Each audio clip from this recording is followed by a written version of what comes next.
to go to where it is revealed. If you go to Genesis chapter 1, you will miss God. He said, in the beginning, God created the heaven and earth. But if you go to John chapter 1, you will see in the beginning was the Word. Then the Word was with God. Then all things were made by the Word.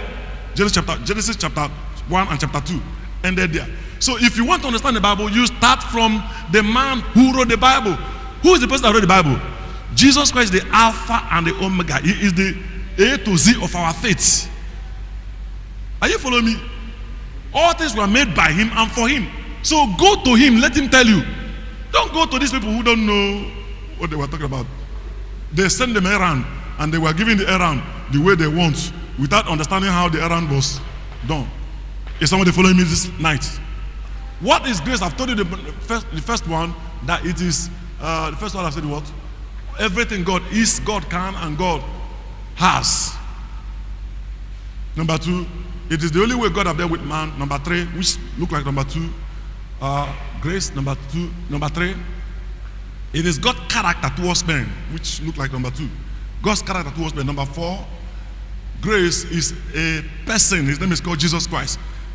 Jesus is the only person, is the person that God became man in order to be able to deal with man. He became a son of man so that he can deal with us and then we understand him.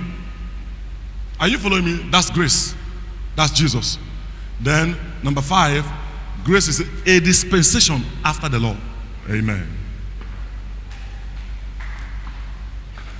You have to, these 5 definitions is what defines grace. Anything out of that place is not grace. Praise God.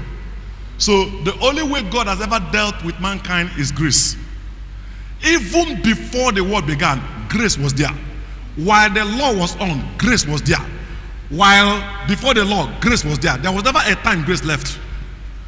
During the law, the book of Hebrew chapter 11, you know, they were talking about Abel walked by faith, Elijah walked by faith, all these guys walked by faith. Anybody who walked by faith secured grace. So they were not living by law.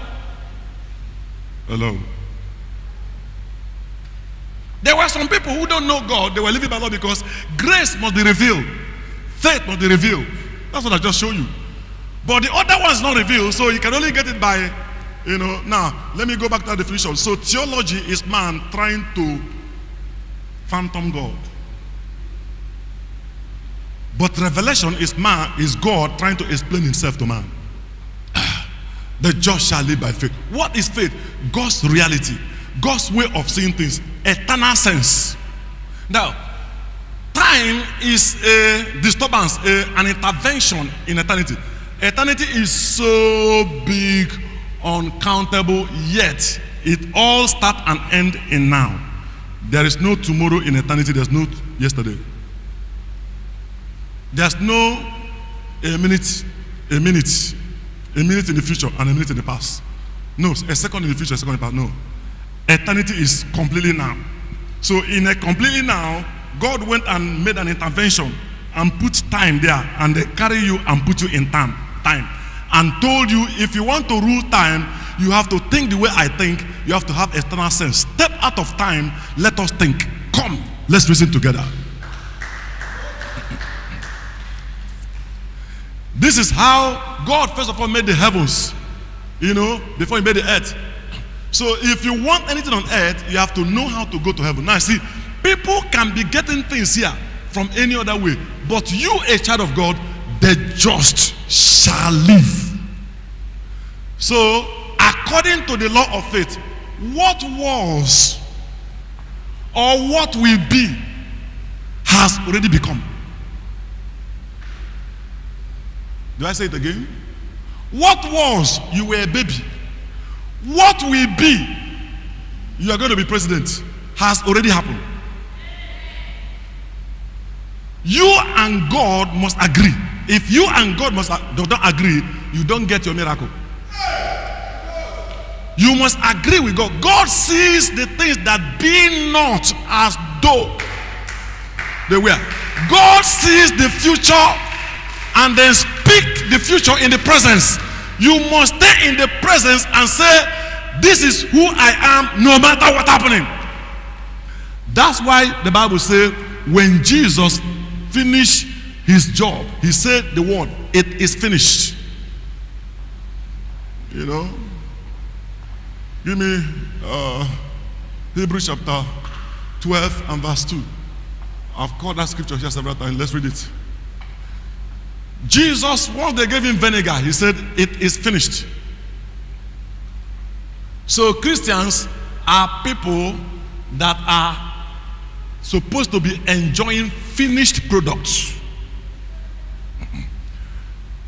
When you are born again, your health is finished. Your wealth is finished. Your breakthroughs are finished. Your favor are finished. You see, it is the future you capture today and make them reality today that will manifest tomorrow. It is your picture that is your future. Now see, the brain of a man does not know future and a man's brain does not know future and past. That's why people are trapped in their childish behavior. That's why things keep manifesting. The picture you give the brain, he will store. And if you keep repeating it, he will put it inside your subconscious and begin to manifest it as reflex action without your knowing. You will know what you are doing, but what is doing you will know. Because certain behavior has been accepted by your subconscious. The word conscious means aware. It means this is what you are aware of. But you know favor, but you are aware of poverty and hardship. So poverty and hardship is happening and you are struggling. You will give offering, you will pray, you will walk. You even get millions of naira, you don't know how they slip out of your hand. It's not you getting money, you even get the money, you don't even know what happened to them. Few days you are back to square one, counting again. There is a reality that is in God. Did you give me Hebrews chapter 12? Now, looking unto Jesus, the author and the what? You have to know that word. That's the word he said, it is finished. Jesus said, it is finished. He started it, he wrote it, not that anybody. Your faith, your life. If you go to Psalm, he said, every day of your life is written in this book. That's what he said, book of Psalm, Psalm 138. Every day of your life, this book tells about you. Why? The book talks about God. That God is Jesus. Jesus came to show you that he is your mirror. If you look at Jesus, you see yourself. So it's you the book is talking about. Are you hearing what I'm saying now? The story of Jesus is your story. He is your position. He is your pattern song. Your picture. You know, I say something to you people. I say, God and man met in a house. That house is called what? Christ. Or in a shell. God entered there, man entered there. It's called Christ, the power of God. God became the head, man became the body. It's a bond that cannot be separated. Say, I'm the body of Christ. Oh, hallelujah. I hope you know what you're saying. Jesus is the head. Amen. You cannot divide the head and the body. Me and my wife, we are one. Nothing. Can't divide it. Can't break it. It's unbreakable union. You and Christ, unbreakable union. Now, see what I'm talking about? He said, let us keep on looking. Christ is our focus. Looking unto Jesus, who is the author, and he finished it, our faith. Now, all these are the suffering you suffer. You are not allowed to suffer it. Many people, after reading this thing, they want to do this thing. You are not supposed to go to the cross of Calvary and die. Your blood will not fetch anybody anything. It won't even save you. Amen. Your suffering cannot save you. Don't suffer again.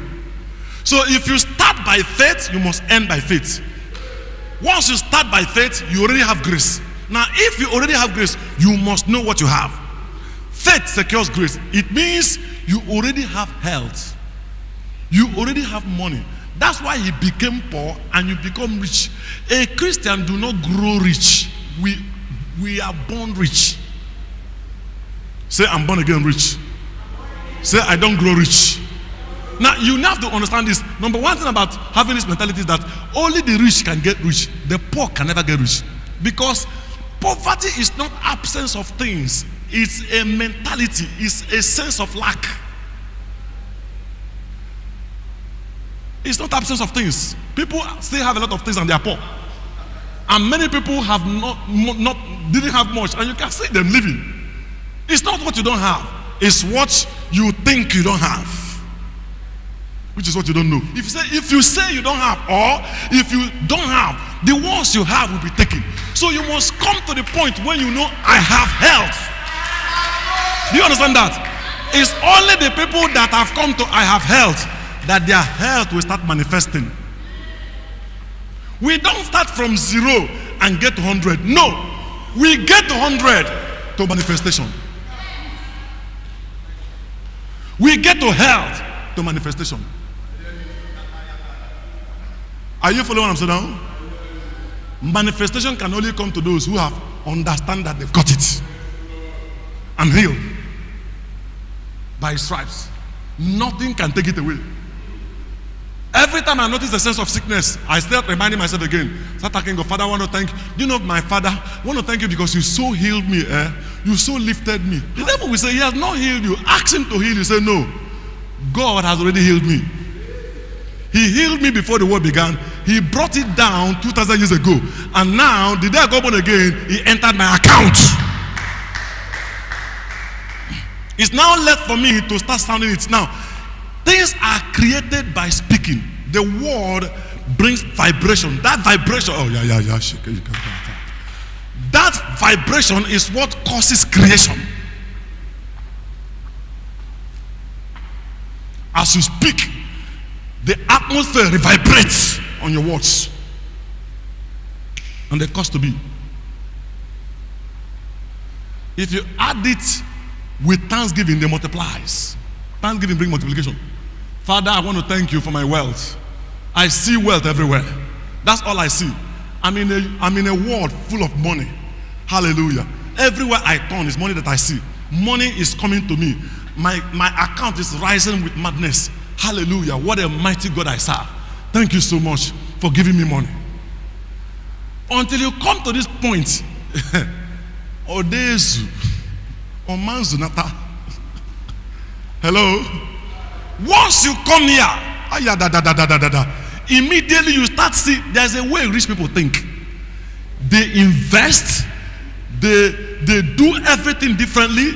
I'm telling you, even when they buy quality, they go quality, they spend their time well. You already have the mindset of the rich. And are you following me? I'm telling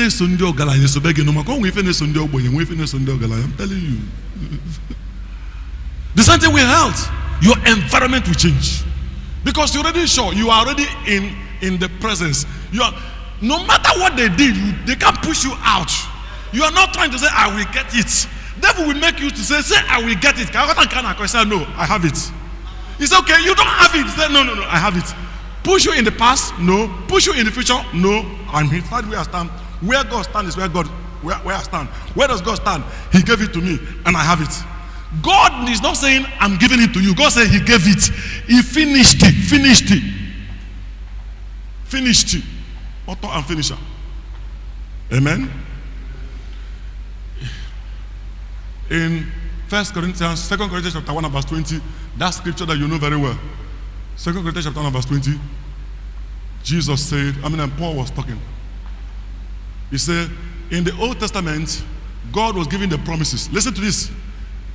God was giving the promises. If you obey, then it will be fulfilled. In the New Testament, Christ became the fulfillment of that promise. So if you receive Jesus Christ, it is already fulfilled. It is already answered. That's what he says. Yeah. You get it? God does not say no. He only says yes. What he answers is what you said. If you're answering, Lord, will you give me a car? Yes. If you put it in the future, it will be there. You know, you say, Lord, you have blessed me because of you. Say, yes, I bless you. Yes. You know, where you stand is where God stands. So if you stand where God stands, God will stand where you stand. If you stand away, God will stand with you away.